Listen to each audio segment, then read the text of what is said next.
লীগ করছে, কে বিএনপি করছে, কে জামাত করছে সেটা আমরা দেখতে চাই না। আমরা দেখতে চাই আমাদের দেশ কীভাবে সুন্দর চলবে, কীভাবে শান্তি থাকবো আমরা। আমরা বাঙালি, আমরা কীভাবে আমাদের দেশ সুন্দরভাবে চলবে, কীভাবে জিনিসের দাম কম থাকবে, কীভাবে আমরা গরিবেরা খাইতে পারবো, আমরা সেটাই চাই। আমরা চাই না কে আওয়ামী লীগ, কে বিএনপি, কে জামাত, কে কোন দল, আমরা সেটা চাই না। আমরা চাই যে আমাদের দেশ শান্তি, আমরা আমার দেশটা শান্তি চাই, আর অন্য কিছু চাই না। সরকারের কাছে যে সরকার আসুক, আমাদের বর্তমান সরকার যে আছে তার কাছে একটাই আবেদন, আমার দেশ শান্তি চাই।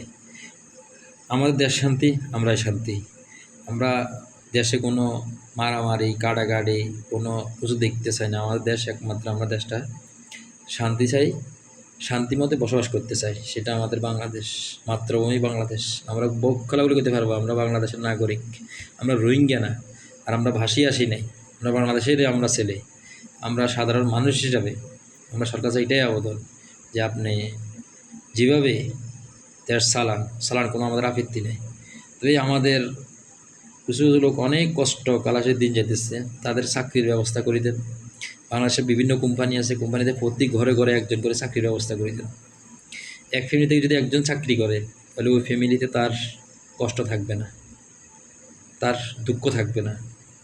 তো এই সরকারের কাছে যেটাই বলি, আমরা আওয়ামী লীগও চাই না, বিএনপিও চাই না, জামাতও চাই না, কোনো দল চাই না। সরকার আমাদের যেই আসুক, সে আমাদের সরকার, সে আমাদের বাংলাদেশের মাথা। বাংলাদেশ যার মাধ্যমে সুন্দর চলবে, যে সুন্দর মতো বাংলাদেশ চালাতে পারবে, যে আমাদের দিকে তাকাতে পারবে, গরিবের দিকে তাকাতে পারবে, আমরা তাকিয়ে চাই।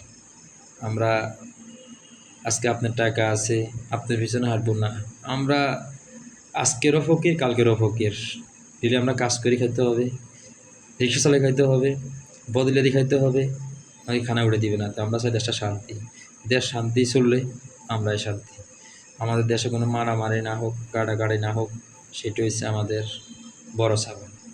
আমরা সরকারের কাছে এটাই আবেদন, ডাক্তার ইউনূস স্যার, আপনি পুরুষ, অবশ্যই আপনি পুরুষের মর্যাদাটা বুঝবেন। বাংলাদেশ এমন একটা দেশ, আমরা বুক খোলা করে দিতে আমরা বাংলাদেশ নাগরিক, বাংলাদেশের ছেলে। আমরা রোহিঙ্গা না যে কি আমরা কল্যাণ নিচে করে থাকবো, আমরা বাঙালি, এটাই বুঝি। আর আমাদের বাংলাদেশ সেনাবাহিনী, পুলিশ, যত প্রশাসনের লোক আছে, কর্মকর্তারা আছে, তারা মাঠে কাজ করতেছে, কাজ করবে, তাদের দিকেও আপনার তাকাইতে হবে। তারা কীভাবে কাজ করতেছে, কীভাবে দেশকে আমরা রক্ষা করতে হবে, কীভাবে দেশ আমরা পরিচালনা করতে হবে, সেটাই হচ্ছে আমাদের লক্ষ্য। আমাদের দেশে কোনো শত্রু আসি বসবাস করতেছে কিনা, আমাদের ভিতরে কি কোনো শত্রু আমাদেরকে ধ্বংস করতেছে কিনা, সেটাও আমরা দেখতে হবে। এটা হলো আমার কথা। আমরা সাধারণ মানুষ হিসাবে আমাদের কর্তব্য এটা। সরকার যেই আসুক, আমরা চাই শান্তি, দেশ শান্তি, আমরাই শান্তি। আমরা যেন আমাদের বাচ্চা কাচ্চা মানুষ করতে পারি, লেখাপড়া করতে পারি, যখন আমাদের বাচ্চা কাচ্চার মুখে 4টা ভাত 3 বেলা দিতে পারি, আমরা এটাই চাই সরকারের কাছে। আমরা চাই না যে কি আমরা গণ্ডগোল করি, গ্যাঞ্জাম করি, আমরা সাধারণ মানুষ কষ্ট করবো, আমরা সেটা চাই না। আমরা চাই আমাদের দেশ শান্তি। আমাদেরও বাচ্চা কাচ্চা আছে, আপনার যেরকম বাচ্চা কাচ্চা আছে রাজার বাগে চলতেছে, আমাদের বাচ্চা কাচ্চা তো এভাবে হইতেছে। আমাদের বাচ্চা অন্যরকম ডাল বা 4টা খাই জীবনযাপন করতেছে। তাই ঠিক আছে, এটাই আমাদের শেষ কথা। দেখেন, আপনারাও চিন্তা ভাবনা করে দেখেন, আমাদের দেশ বাংলাদেশ, আমরা এটাই বুঝি, আমরা বাঙালি নাগরিক, বাঙালি জাতি।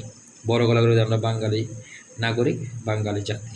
আমাদের পরিচয় একটাই, বাংলাদেশ, লাল সবুজের বাংলাদেশ। ধন্যবাদ।